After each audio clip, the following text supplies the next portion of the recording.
Hello, I'm Richard Gizbert, and you're at The Listening Post. We have a special edition this week on Iran. Voters elect a new parliament there, but what kind of news coverage are they seeing? Tehran's Islamic government and the picture it's beaming to the outside world.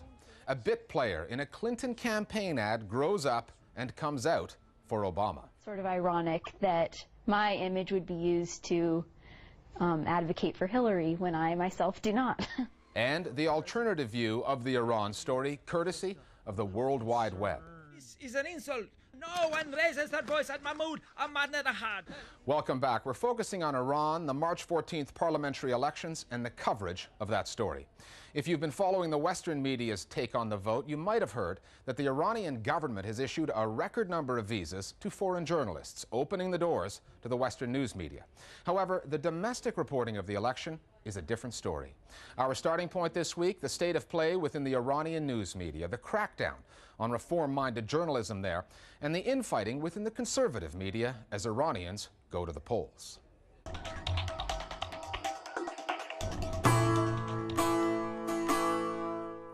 When political forces are struggling for power in a country, the divisions tend to be reflected in the national media, unless the authorities put a stop to that. Leader of the Islamic Revolution urges voters to show good judgment in March parliamentary elections and make the right decision.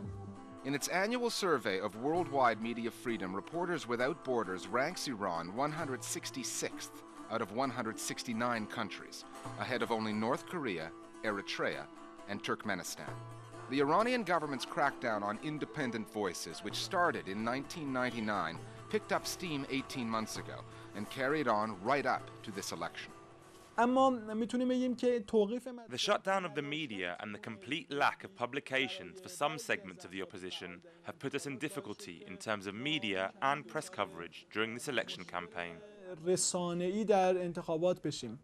Censorship is one of the things that I am interested in covering because it has been on the rise actually for the past 18 months or so, really quite strongly.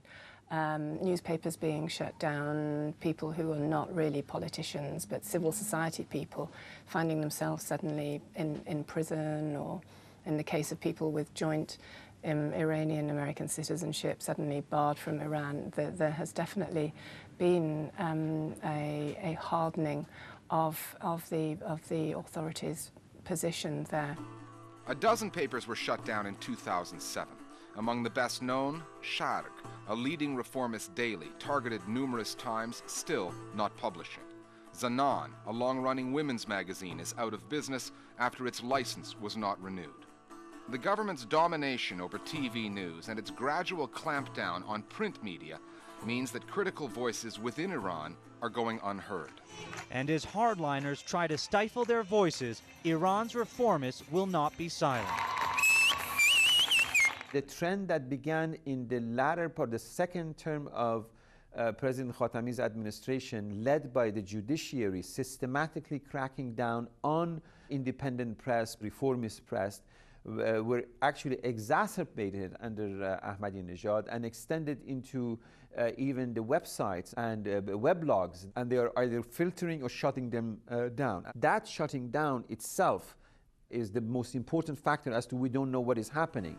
As well as the silencing of independent media, these elections have also seen the exclusion of many pro-reform candidates.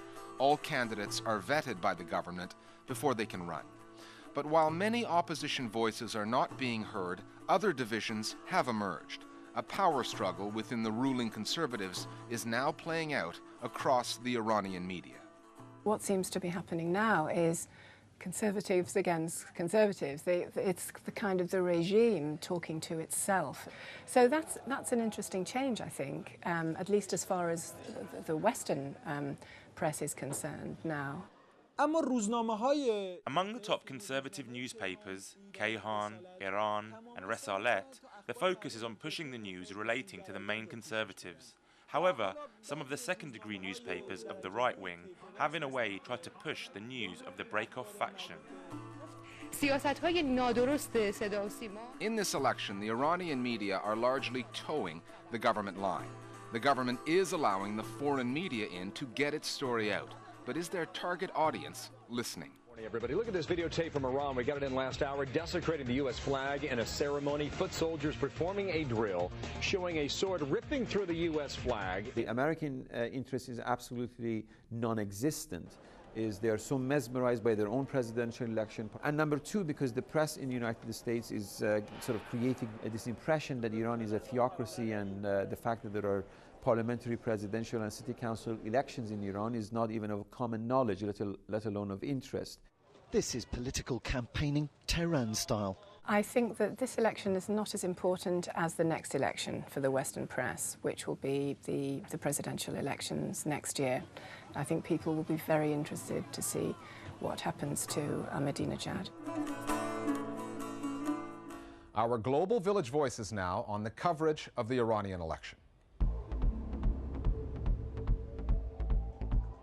I think that international media's coverage of Iran's 2008 parliamentary elections has been very inadequate, primarily because of the West's obsession with the personality and outrageous claims made by the Iranian president, Mahmoud Ahmadinejad, and this is frankly unacceptable. The Iranian election has not been covered at all yet in the Israeli media. I think this is mostly because there have been other pressing international issues like Kosovo, South America, the US elections, but also because no one in Israel thinks that these elections are going to make any difference to change the Iranian regime, to end the Iranian dictatorship. And considering Ahmadinejad's very harsh statements towards Israel, if it was thought this was the case, it would be getting higher coverage.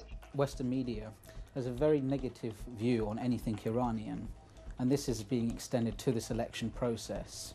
If you put on the BBC, you won't see too much on the elections, which is quite odd when you consider Iran is a strategically important country within that region, and when you've got British troops within Iraq and in Afghanistan. Iran's a key player in both countries. With new technology, there are all kinds of ways you can make your views heard on global media. Email us at listeningpost@aljazeera.net and we'll work you into our broadcast as one of our Global Village Voices. Away from Iran now, time for some Listening Post news bites.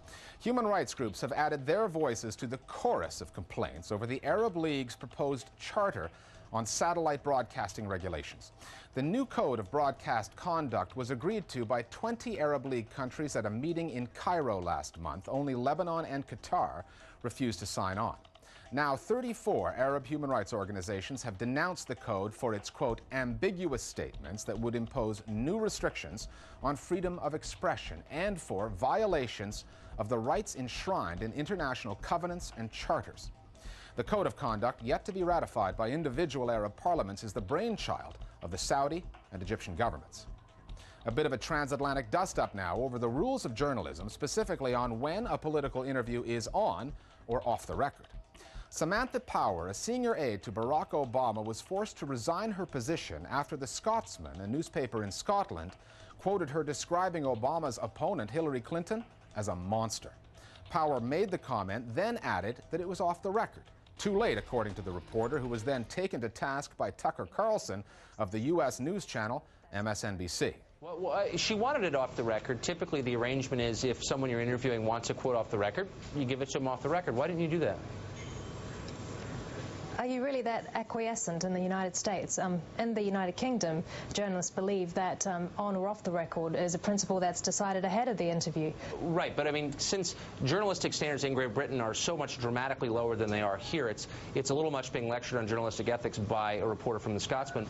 If this is the first time that candid remarks have been published about what one campaign team thinks of the other candidate, then I would argue that your journalists aren't doing a very good job of getting to the truth. So much for the special relationship. Carlson, by the way, who's a conservative voice, has just had his show canceled by MSNBC, which over the last couple of years has been moving to the political left. It's 3 a.m. and your children are safe and asleep. But there's a phone in the White House and it's ringing. This political ad had a big impact on the U.S. presidential campaign. It was put together by the Clinton team to suggest their candidate is better prepared to deal with an international crisis than Barack Obama. Turns out the Clinton campaign didn't shoot the film. They just bought some old pictures from an agency, Getty Images, darkened them, and edited the ad.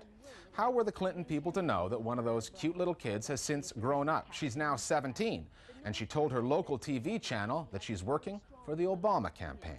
Sort of ironic that my image would be used to advocate for Hillary when I myself do not. Sometimes it just pays to shoot your own material. A postscript now to our lead story from last week on Britain's Prince Harry in Afghanistan and the deal between the UK military and the news media on covering the story. New Idea, the Australian women's weekly that revealed the prince was in Afghanistan, has apologized. In its new issue, the magazine acknowledges that, quote, our actions in publishing the story can be reasonably viewed as insensitive and irresponsible. The UK news media agreed to keep a lid on the story until Harry left Afghanistan, and when the news broke, the British military quickly pulled him out. The publishers of New Idea insist they had no idea there was an embargo on the story.